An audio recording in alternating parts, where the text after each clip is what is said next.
what immersive theatre is.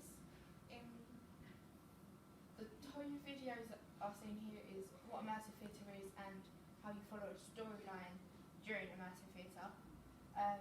I've got my own definition of what I think immersive theatre is, as well as contemporary performance definition. You've also got different types of immersive theatre and different types of immersive theatre companies. Our stimulus is well-being, and that was taken from the brief, GAT. Our concept is of two sisters where one has anger issues, and it is based during 2020 in lockdown, as I feel this has impacted on the audience because everybody was impacted by this time. All five senses will be used in different ways, as well as you will feel the anger, and the anger will be portrayed. My actor's influence from modern times was Florence Pugh, who has been in things like Fireman Family. She's now in the MC world and the Disney universe. I think that her skills on acting and her accents are just amazing, because considering she plays a female Russian assassin and spy, and she's actually from Oxford, and that accent is really good. This is her timeline of the work she has done. My classic actor I have used is Judy Andrews, and this is the start of her career and the most recent things that she's been in. This is my rationale, which the skills that I have are very much to be empathic towards the audience and to take on roles, and my relationship with the audience and how I will use them is very much immersive theatre.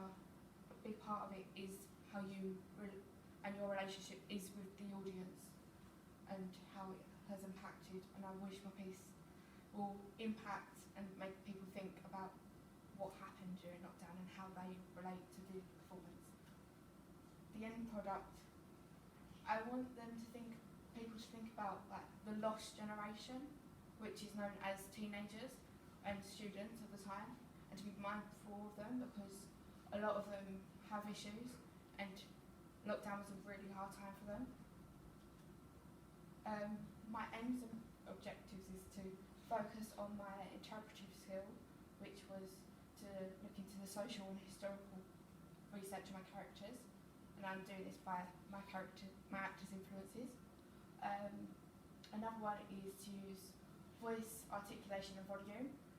I want to do this, and I want to do this so I don't, because there's such strong emotions, I don't want the words to get lost in the emotions, and I want to also use like my characterisation, because I'm writing my own monologue, but I will also be directing Clarissa's, so I want the audience to understand the emotions behind both.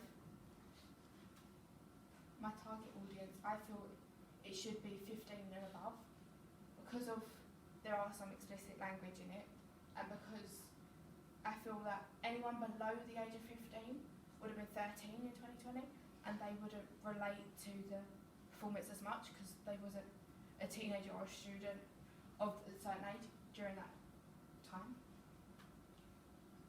Our unique selling point is the fact that you can use all five of your senses, and all five of them will be used in different ways, because that will be shown a bit later.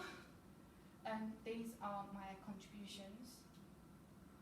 I've decided, one of my things is lighting, and for lighting I have decided to do floodlights of white and done slight red tones to them, because then the slight red you can understand and it builds on the anger side of it, because anger normally is associated with red, as the phrase of seeing red. Sound, I'm going to create a playlist, and I have created it, and that's the link to it, of 2020 popular songs in 2020.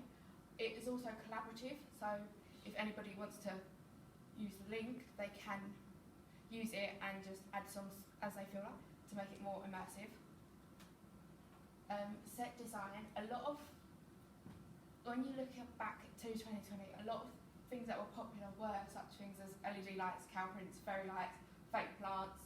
I'm hoping to get some like cow prints and LED lights to make it look like somebody's room in 2020, and so it does feel like a room.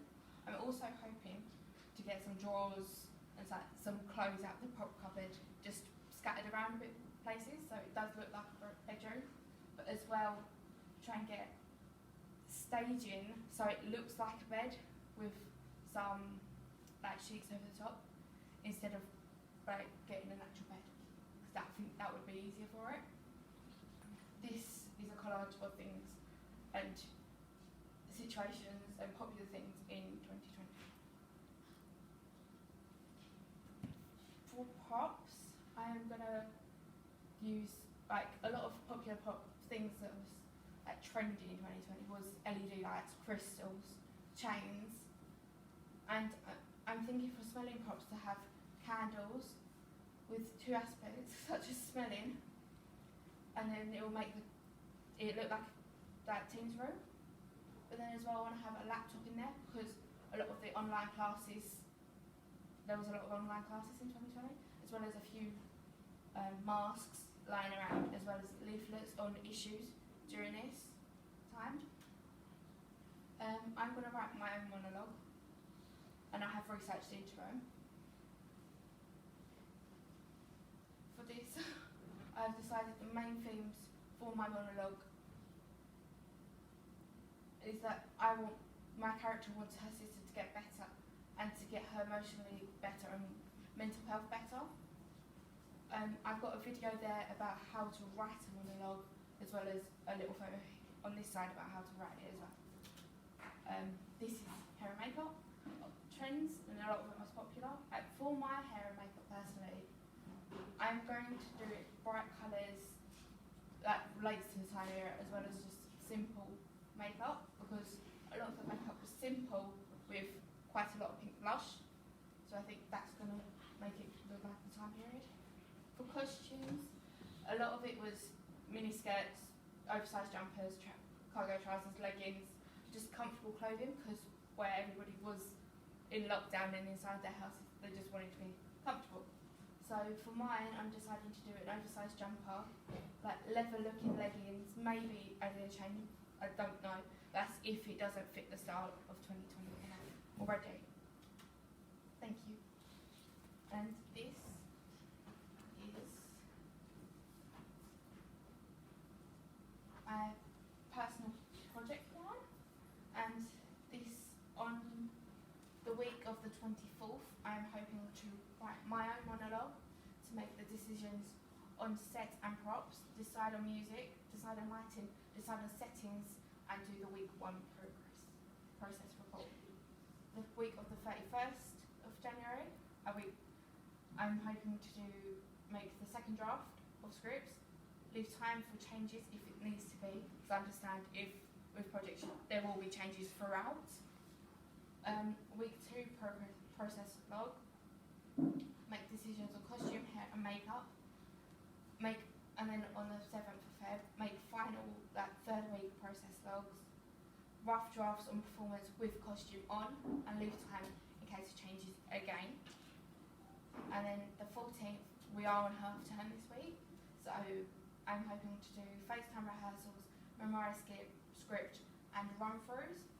And then 21st would be making final decisions. And then the 22nd, work on final feedback, which I will get on the week before. And tech run and dress run. And then the week of the 7th of March, perform the immersive